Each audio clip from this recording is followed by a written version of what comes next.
Just as a reminder, chat in, your questions, comments, observations. I think everyone's been really great at sharing. And I know that maybe sometimes it feels a little personal, but this is the way that we all learn. And I think you guys have really had some amazing insights as we've had our Monday morning sessions. So please continue to text them in and or chat them in, and then we'll talk about it. So today we're going to talk about living unconditionally. And what I mean by that is that we in the West, and I'm just going to say the United States for the time being, we live in a mercantile society. And a mercantile society is one where it's basically based on merchandising and sales and business. And so I have a dictionary definition of mercantile. And basically we're a merchant society, and barter and trade and business and all that. And I think it even permeates us at levels maybe that we don't fully understand. And what I mean by that is that we give materially and even emotionally in this kind of latent conditional manner, and that we expect reciprocity. And it's because we come from a trade and barter culture, okay? We come from a mercantile society. And I think we do this in many cases, when I say latently, latently is unknowingly. We have this kind of unforeseen bias that when we give of ourselves, either materially and or emotionally, we have this kind of latent expectation that I'm going to get something back. Now, I'm going to leave this with you as a question, because I want you to walk with that for a little bit. Okay, watch, and this is not a judgment. This isn't, that's bad or anything like that. I think this is one of these things where we increase our awareness around a topic like this, and it makes us more whole. It gives us a greater understanding of the world around us, and how we can be more free and live in more gratitude by giving of ourselves and really not expecting anything in return. And what we do by that is when we give without condition, or we give without reciprocity, okay, it leaves our heart pure, and it sets up the field for a true exchange based on gratitude. And I think a lot of times what happens is that we'll sometimes see behavior in people where we'll give to somebody in a material sense. Okay, it could be loaning them money, or it could be just giving them things, or whatever the case may be. But we give, and because there's like this latent expectation from the other person that because I was given something, okay, tangible or untangible, because I've been given something, I have to give something back. And the expectation of having to give something back really almost becomes an imposition. And then because of that, the authenticity of the giving, okay, gets a little lost.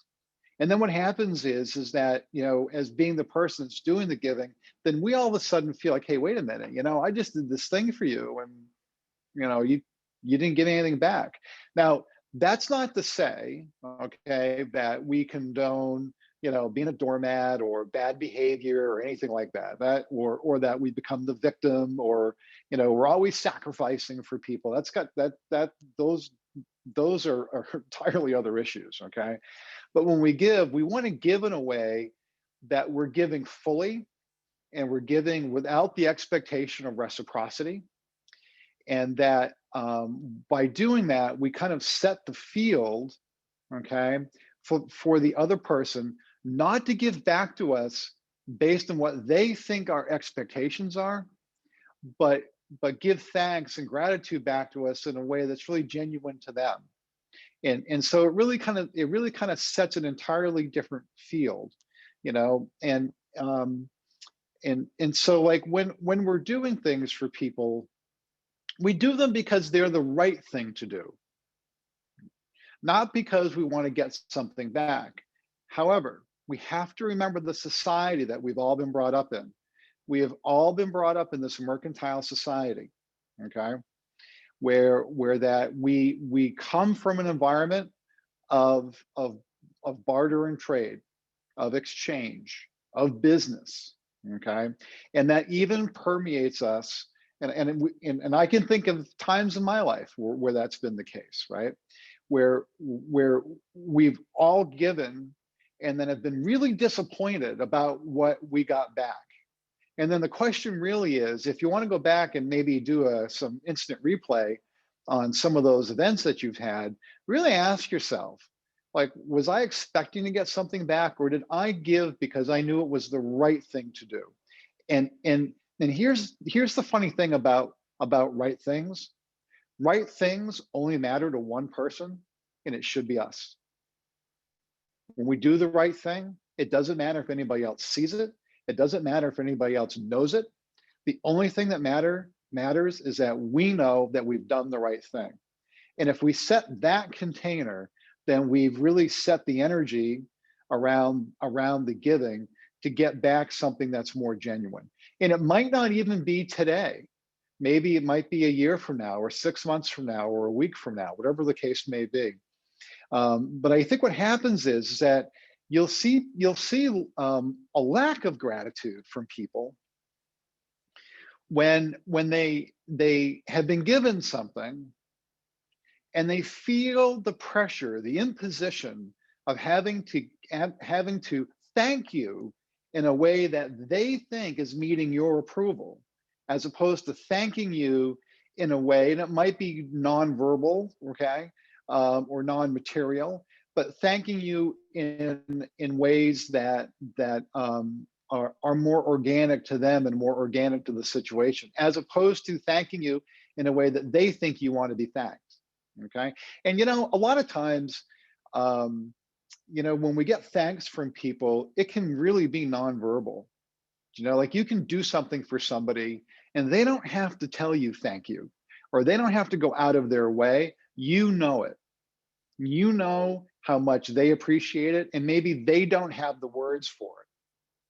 But making people have the words, okay, making them say things, okay, or making them try to fall in line with your expectations is some of the reasons why at times we'll do things for people, and the reaction isn't that great. Maybe we don't feel as good about it. And so I think giving unconditionally without reciprocity and expectations, I think is really, really important. And I think it allows us a certain degree of freedom as we go through our interactions with people, where we're just doing the right thing. And that's good enough.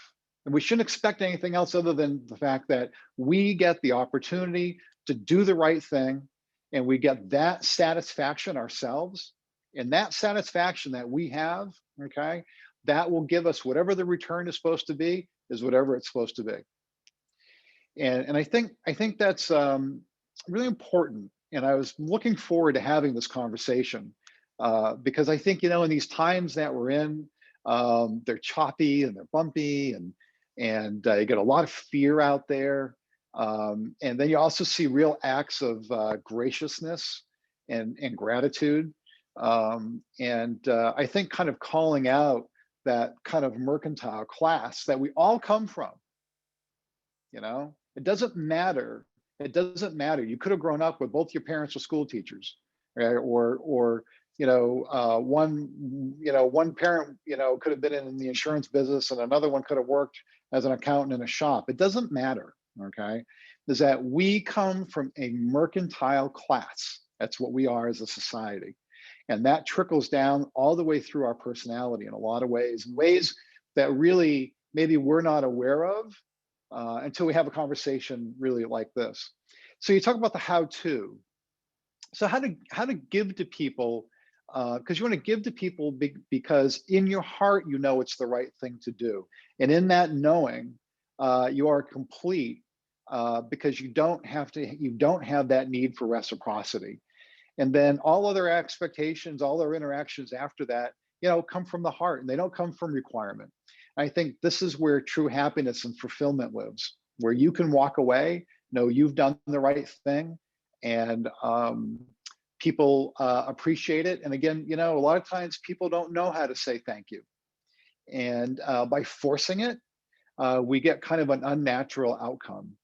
And I think, when you do the right thing and it's the right thing, you feel complete and live in that complete feeling and don't expect anything else out of it outside of that.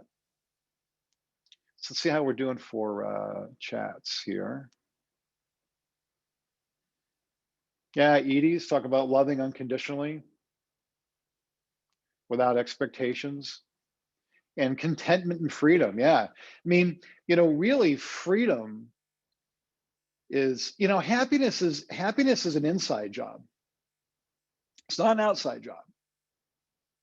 And and it becomes harder. It kind of becomes harder to be happier with the more stuff you have, because you can never have enough of what you don't need. And so, when you are complete, when you've done something for somebody or some group or some entity or something like that, when you feel complete, you know, and that feeling that you have, that's good enough. And that's the feeling we want. As Edie just pointed out, that's real freedom. That my satisfaction is not connected to somebody else's reaction. It's only connected to how I feel and how satisfied I am. And then if I have an interaction with that person, that or that event or company or charity or whatever the case may be, and if I have another interaction with them that's fulfilling, well, that's even better, but I don't need it to feel complete. Yeah, Allie, adopting this concept is freeing. Absolutely. Yeah, it is total freedom, because you're not dependent on somebody else, right? Remember when you moved out of the house, whatever it was for everybody, whether it was when you went to college or, for me, I think I was 19 and I moved out. Remember when you moved out and that first night you were on your own, you felt that freedom. It's that type of freedom you feel, right? Where my happiness is not conditional upon somebody else. Yeah, and so yeah, we have somebody called iPhone too who's agreed. So it's great that iPhone agrees. So anyway, I think that was really fun. I've been looking forward to this one for a while. I've got a whole list of things. I think next week we're going to talk about fear. But I wanted to do this one because I think it's just so important that we have that understanding, and I think kind of understanding at a cultural level, that understanding at a cultural level, the culture that we were brought up in, and that we're immersed in. And I'm not saying it's good nor bad. I tend to be very objective about most things. So it's neither good nor bad. It just is what it is. It's just how we are, but it does permeate our psyches. And I think knowing that gives us a huge advantage in on our kind of journey of fulfillment and happiness and being complete and whole. So, well, this was really fun, and I hope everybody has a great week. And I'll see you next Monday. Is there any other chats in here that we should look at? Real quick, Maura. Yeah, excellent comments. Great. Okay. Well, have a great week. Good to see everybody. Take care.